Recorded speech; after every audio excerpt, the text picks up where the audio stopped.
friends, Jewel back again with another super cool astrology video. And I thought we would continue talking about composite aspects today and talk about when we have the composite Sun opposite to composite Saturn. What happens when we have this? So composite charts, when we take two natal charts and we find the midpoints between all the planets, we find a mathematical chart that finds the middle of everything, and it shows us how two people show up together in a relationship, how their individual personalities meet, where they meet, and how they then interact when they begin an actual relationship. So the Sun is the goals, the individuality, the warmth within the partnership. Saturn is also the goals. They're slightly different.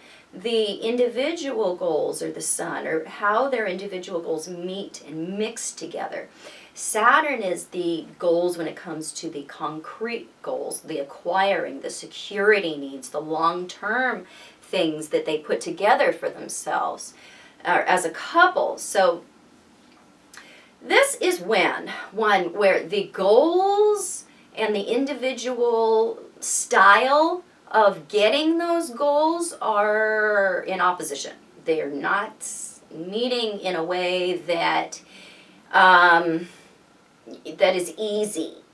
So the long-term pursuits between the two and the way they go about it, the actual action needed to get the things that they both want in a long-term partnership, that's different. Because see, the Suns, this is their individual expression, and what they're both going towards, they're very different. So they both see the same things. They both want the same things. This is one where initially you won't feel that this is going to come on. This actually presents as both people agreeing with what they want when it comes to the things of Saturn, what they want when it comes to looking forward and, seeing what it is that, where they want to be 10 years from now together.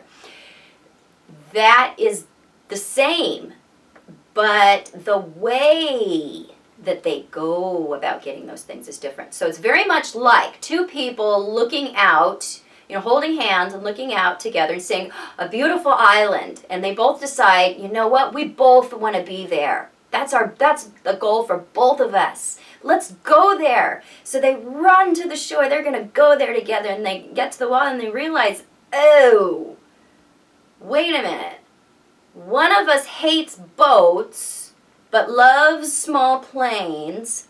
One of us loves boats, hates small planes. What are we going to do? So they have to get on different vehicles to get to the same island. So there's a lot of separativeness when we have this one, because they have to individually pursue the things that will make them secure as a couple. So that's really tricky. You have to let each other have your own way when you have this one.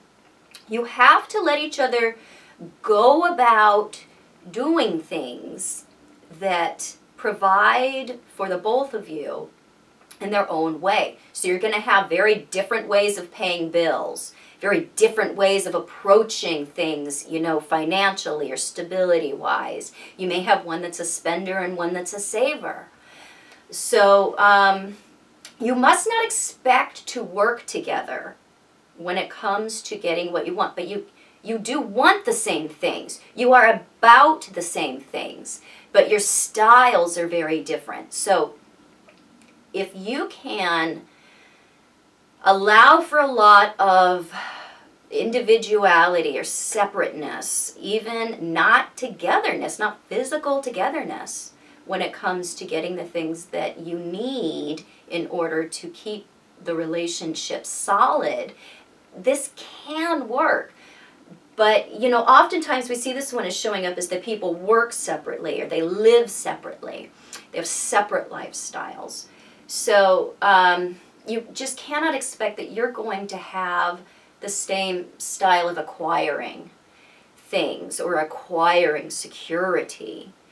But it can work if you are okay with separation, a certain amount of separation. If you're okay with a certain amount of not physically being together or not agreeing about, how we're going to get things. So it's like, it shows up in little ways too, where, we both get up and we know that we're going to need to get the lawn mowed and the yard work all taken care of today. But one of you wants to do it at a different time of day, and they want to use different equipment. So you're not going to be doing this chore together. So maybe one of you needs to get up and do the lawn mowing part and maybe do the basics, and then the other one comes out later in the day when they're ready to do their work, and they trim the hedge and they weed the beds. So you both agreed that yes, this needed to be done, but you didn't want to do it at the same times, and you don't like doing the same parts of it. But working together and understanding that you're going to be working together, but at the end of the day, it all got done, didn't it? And it got done well because you wanted it to look the same. You both agreed that you like a tidy lawn. But if you were expecting that the other one is going to be out there with you helping, and you're out there cursing them because they are not doing how you want to do what you're doing, then this is a very nasty aspect that can show up between two people. This can really degenerate into really feeling very much resentful of each other. So you have to just have a long-term way of seeing how things are going to get done between the two of you, instead of expecting that they're going to get done in the short term together. They will be achieved, but it's going to be individually, and it's going to be on your own time. So, hope this was helpful to you. If it was, please subscribe to my channel. If you've not done so, it's down below. And yes, I do private consultation. You can find me on the internet at truthandaspectastrology.com. You can find me on Facebook at Truth in Aspect Astrology, where you should be following me because I do daily astro weather forecasts, birthday descriptions, all kinds of writings and articles. I also specialize in asteroids and planetoids, so you can find my writings on that stuff over there.